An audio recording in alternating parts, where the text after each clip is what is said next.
Hello बच्चों, तो question हमारे पास, a polaroid is being used as an analyser of plane polarised light in one complete rotation of the crystal the maximum intensities will be observed only.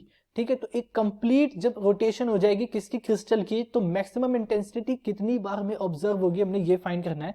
तो देखो intensity जब हम लिखते हैं किसके केस में, प्लेन पोलराइज्ड लाइट की case में जब हम इंटेंसिटी लिखते हैं तो वो क्या होता है हमारे पास, I equals to I naught cos square theta. ठीक है, अब मैक्सिमम का मतलब क्या है कि I की वैल्यू क्या हो जाए, आई नॉट।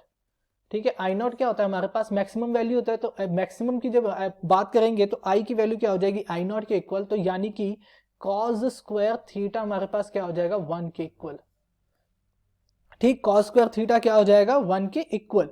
तो कॉस स्क्वायर थीटा 1 के इक्वल कब होता है, अब देखो कॉस स्क्वायर थीटा अगर 1 है तो मैं यहां से लिख सकता हूं कि कॉस थीटा क्या होगा, +-1। ठीक है, कॉस थीटा क्या हो जाएगा, +-1। अब यहीं से हमें पता चलता है +-1 का मतलब क्या है। प्लस कब होता है कॉस थीटा, प्लस कब होता है हमारे पास, जब कॉस थीटा +1 तब होता है जब थीटा हमारे पास 0 डिग्री होता है।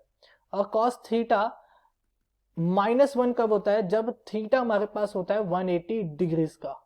ठीक है, तो ऐसे दो पॉइंट्स होंगे जहां होगी मैक्सिमम होगी एक कंप्लीट रोटेशन में। एक कंप्लीट रोटेशन का मतलब क्या है कि एंगल कितना पूरा कवर करेगा, अराउंड 360 का एंगल कवर कर रहा है। तो अगर 360 का एंगल कवर कर रहा है तो ऐसे दो पॉइंट्स होंगे, तो यानी कि ट्वाइस होगा। मैक्सिमम इंटेंसिटी कब कब कितनी बार ऑब्जर्व होगी, ट्वाइस ऑब्जर्व होगी। किस किस एंगल पे, एक 0 डिग्री पे और एक 180 डिग्री पे। तो हमारा आंसर होगा twice. I hope you understand it well, thank you.